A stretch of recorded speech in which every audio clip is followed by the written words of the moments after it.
யோ பெருசு நே இன்னும் வச்சு தட்டுனுக்குற ஒரு சாதாரண கம்பி தானே. என்னது சாதாரண கம்பியா? மெரினா பீச்சுக்கு எப்படி ஒரு லைட் ஹவுஸ் அந்த மாதிரி ஏரியாவில் நடுற கொடிக்கம்பம் தான் ஒவ்வொரு கட்சிக்கும் அட்ரஸ்.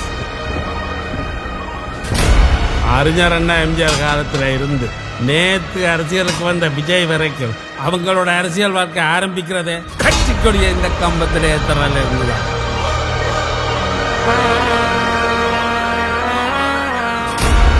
கொடிக்கம்பத்து கண்ணு இங்க பெரிய கலவரம் எல்லாம் ஆயிடும். இன்னும் எத்தனையோ கேஸ் கோர்ட்ல பெண்டிங்கில் இருக்கு. அதுல சிலது பகையா மாதிரி மர்டர்ல கூட போய் முடிச்சிடும். அரசியல்ல இருக்கணும்னா முதல்ல இந்த மாதிரி வரலாறெல்லாம் தெரிஞ்சுக்கணும். எந்த இடத்துல இவன் கொடி பறக்கிறதுன்றது முக்கியம் இல்லை. இந்த ஏரியால எந்த இடத்துல நின்று நிமிந்து பார்த்தாலும் இவன் கொடி தெரியுதோ அவன் தான் கெத்து.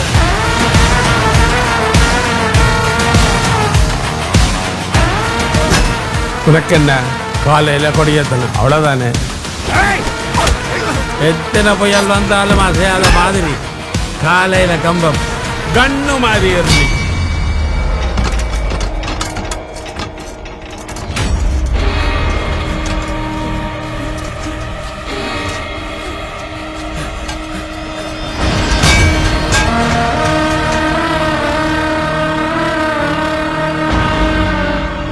இளையராஜா நீ பீசா போய் தூங்கு, காலையில கொடி பறக்கும்.